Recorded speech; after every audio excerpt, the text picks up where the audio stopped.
Welcome back to Sin's Get Serial TV, and if you're heading into your cars, please tune in to Get Serial Radio on 90.7 FM. But for now, we are joined by Ben with his segment Psych Time. Good morning, and how are you both this morning? Excellent, Super Ben. excited. Yeah, well, I happen to be above average. Above average. This morning, yes. Above average? Yeah. Wow. Today I want to talk about how we perceive ourselves, and especially how we rate ourselves in comparison to the average. Okay. Now, can I ask you both, what's something that you are above average in? Dom, you first. I just started driving a new car, and I'm starting to think I'm really good on the manual. Yeah? I really like changing gears. I actually think I'm pretty good at it. Above average? Yeah. Do you think you look really cool? You're like, Yeah, I kind of do, actually. cool.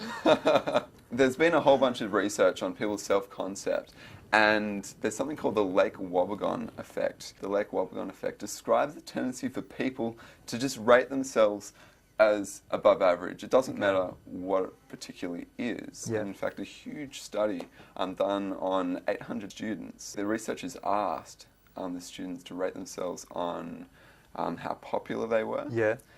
And what they found was that 60% of the students rated themselves in the top 25%. Yeah.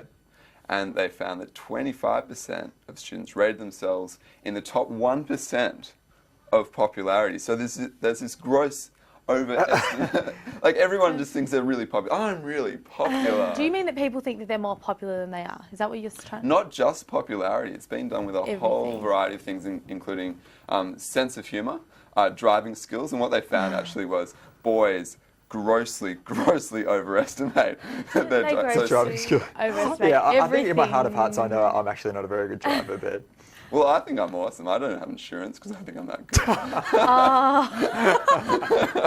There's been a whole variety of things, and then these researchers, Dunning and Kruger, extended this research, and they wanted to look at incompetent people and what the self-image that those incompetent people had.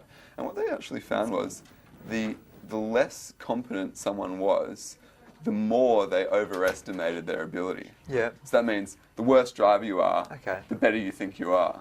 I thought it would... I don't think... Like, I do the opposite. Like, I don't think I'm competent, but I Well, Under. Dunning and Kruger actually have something to say about this as well. They said that people in the top 25% Yep. actually slightly underestimate their abilities on a lot of things. So that means I'm smart. well, because you Well, think not you're smart. average at everything, maybe you're actually better than average. Oh, awesome. For me, particularly when I get tired or have maybe drunk something, Yeah. I think I'm really funny. And I think it's the same with most people. Yeah. And you're actually not. It's just that you become less funny. I don't know. I'm like a walking contradiction, though. Like, I think I'm smart, and then I think I'm really dumb. And then I think I'm really funny, and then I think I'm stupid. Yeah. And then I think that I should overestimate, and then I underestimate. I don't make any sense. Well, you know, that's not so bad. Dunning and Kruger found that people that were good at things, say maths, Yeah. could actually see the mistakes they made in maths. And the reason why good people at maths underestimate their ability at this particular skill is because they can see all the mistakes that they have made. Whereas people in the bottom 25% who crap at it just are oblivious to any mistake that they've made and can't recognise their own incompetence or the competence of really clever people. And you know Charles Darwin? Yeah. Yeah. Above average in many respects. He's got this amazing quote, and that is that ignorance more commonly begets confidence than does knowledge. I mean, I've got a friend who's a web designer, for example, and myself, I've never designed a website in my life, but I said to him one day, yeah, I've never designed one, but I'm sure it's just really easy. Yep. And that's because I know absolutely nothing about it. So my ignorance about it made me confident. Thanks so much. We'll catch you next Tuesday, but now we'll go to a break.